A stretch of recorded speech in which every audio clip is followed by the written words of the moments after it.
Nice Submariner Hulk teaser clips. This is actually the next restoration video. I mean, come on. For a steel Daytona doing 100% retail? Give me it, I'll spend on that, why not? This is actually one of my favorite watches. This, and that. It's bull, it's nonsense. Money does not go far at all. It gets spent pretty quick. What's going on, YouTube? Welcome back to the channel. Guys, thank you for tuning in once again. This is just going to be a quick video. I want to show you guys how I spend money, and more importantly, how quickly do funds get allocated in this business. Let me tell you, money does not go far in this industry. You could spend it in one shot. So I need to buy some inventory, so we need to stock up here, and we need to spend it right. And spend that money right we will, all right? These are two watches that actually came from one of you guys. You had reached out to me, you were pretty local, told you come on down, and now I'm just taking you guys through the due diligence process. All right, so we have a 116610 LN ceramic sub here. This is the 40mm model, discontinued now. So right now, these are a great budget-friendly watch. If you don't want to spend almost 15 grand on a new one, you could get onto one 2019 or even earlier. Still a great budget piece, but I'm going to run through everything here once again. For everyone that doesn't know, your serial number is located in the 6 o'clock portion of the rehaut, all right? This information will be written down on the card as well. Obviously, I have to cover that. But then following along on the card, you'll see these numbers here. This indicates your bracelet. This lets me know that we have an oyster bracelet here for the sub and our black dial, of course. Now, this also came with a 2022 brand new 116500 LN. This is the Panda. These watches are still doing 100% retail. I mean, it's crazy. It's been years since this thing has been released. Now it's discontinued, but it's still holding strong. Now, moving right along, this isn't buying, but this is me doing a little bit of work, all right? Now, I'm kind of going to go on a little rant here. So now if you'll notice, I'm flipping these hands around and wait for it. Did you hear that? That nice click. As you guys just saw, this date flipped over perfectly at 12 o'clock. To the minute. Don't listen to these used car salesmen, all right?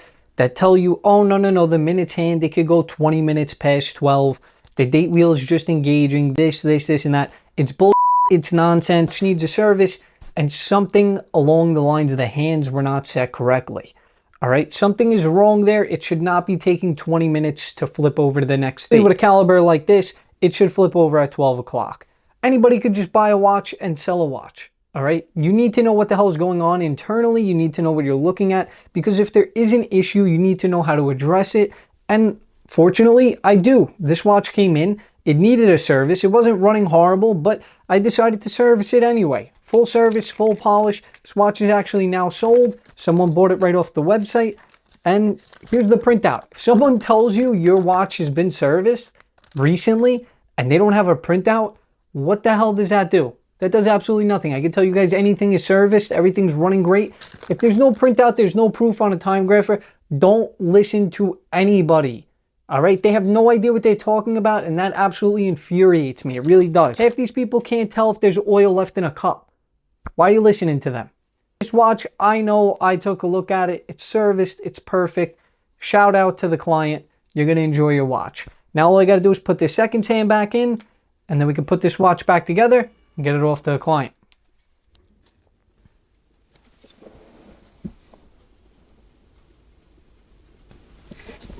And we're good to go.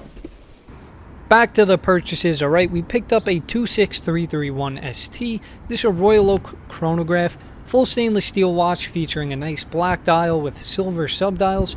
You know, these have dropped significantly. At this point in the market, they're close enough to retail that it's almost justifiable. If you've been waiting years to get one at retail, now's a good time to jump on one of these. Great looking watch. Here's another piece that you should definitely jump on. I don't come across these often enough. This is a white dial OP39, which is discontinued in pretty much new old stock condition. Personally, these have kind of grown on me. They weren't selling too well before, but now whenever I find them, I always pick them up. And also, people always ask, do I do trades? Yes, absolutely. You will often get a better trade-in value than you will an outright purchase value. So this is a two-tone 41mm Datejust, rose gold, stainless steel, works perfectly with that chocolate dial. This guy wanted to trade this watch in. It was going towards a Submariner Kermit, Submariner Starbucks, whatever you guys want to call it. It's another great looking watch. Can't really go wrong with something like this. All right, so quick update in the video. We're about 7-8 watches deep. We have a little bit over $100,000 spent so far with wire fees and everything else, shipping labels, any type of repair. We're sitting at about $101,000. But wait a second, we're not done yet. Of course, we got more watches coming in. We just had a few come in today, which now brings our new total spent to $122,500. Okay, if you guys want to be desensitized to numbers, get into the jewelry business, watch business, or even realistically any business, all right? Because, you know, when things are making money, it just makes sense, and you don't really look at these values anymore like that. I mean, I have a tough time spending more than $6 on a t-shirt, but a steel Daytona doing 100% retail?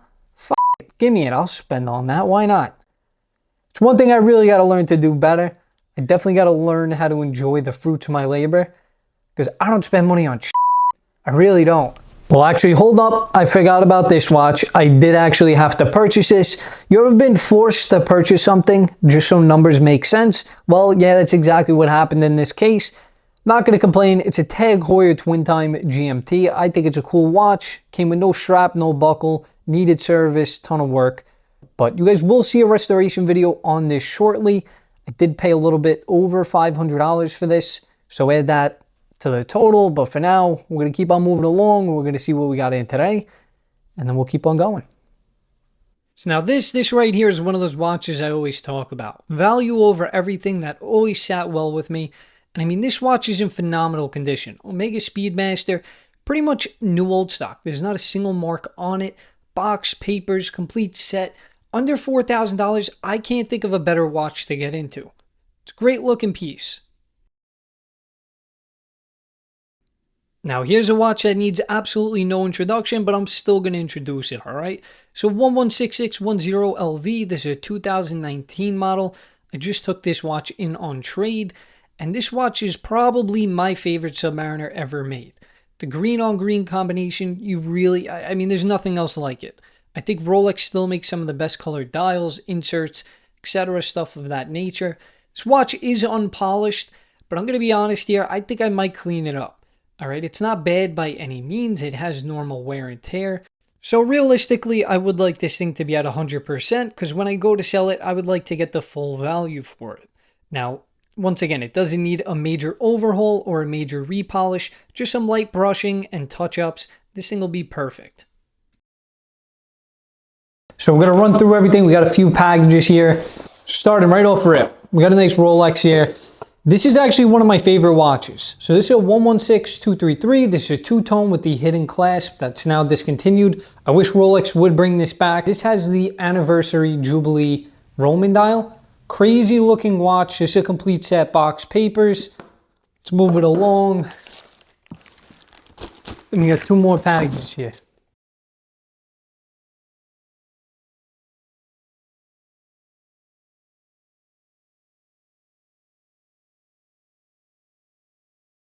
Edition like this, you know, we got a green case back sticker. I mean, this thing is absolutely mint. Nice chamfers on the case. I'm pretty confident that this thing is unpolished. Really, really nice watch. I believe that this one was a Y serial. 2003 Y serial number. This is the type of stuff that I absolutely love to buy. There's not enough of it around. There really isn't. Stuff like this, you know, this being a 21-year-old watch now. I mean, absolutely phenomenal condition. Tight bracelet, case back sticker still fully intact. Just a great looking piece. It just both came from the same place. I don't know why they shipped them in separate boxes. Not going to complain. I'm not paying for shipping.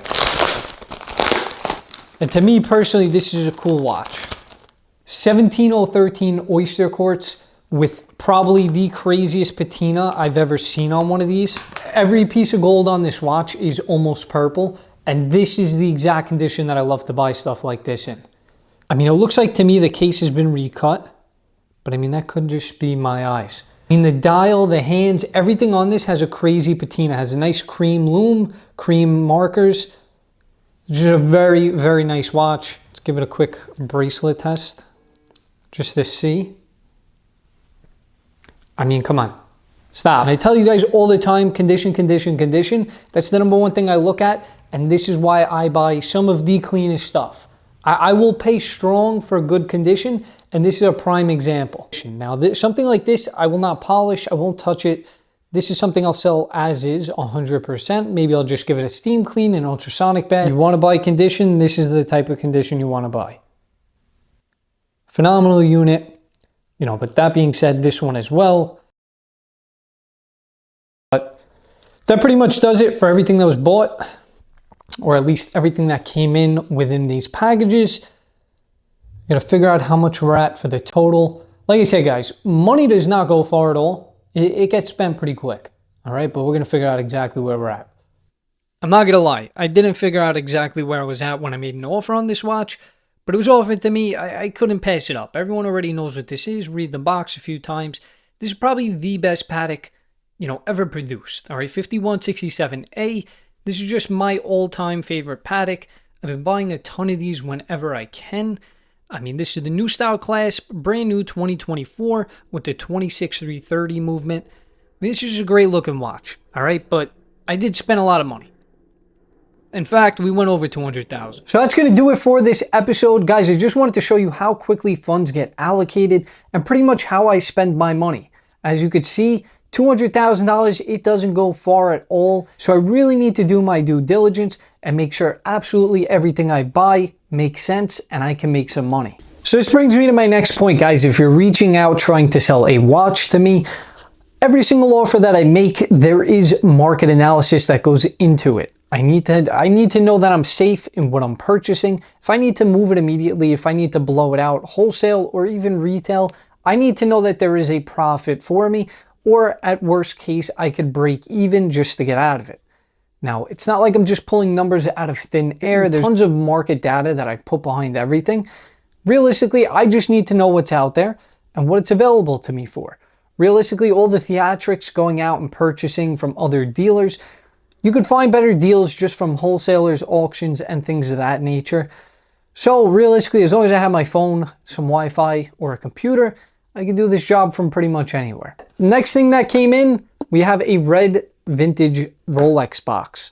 It's got wooden insides. Maybe some of you guys will know about it. I'll put in a few teaser clips. This is actually the next restoration video.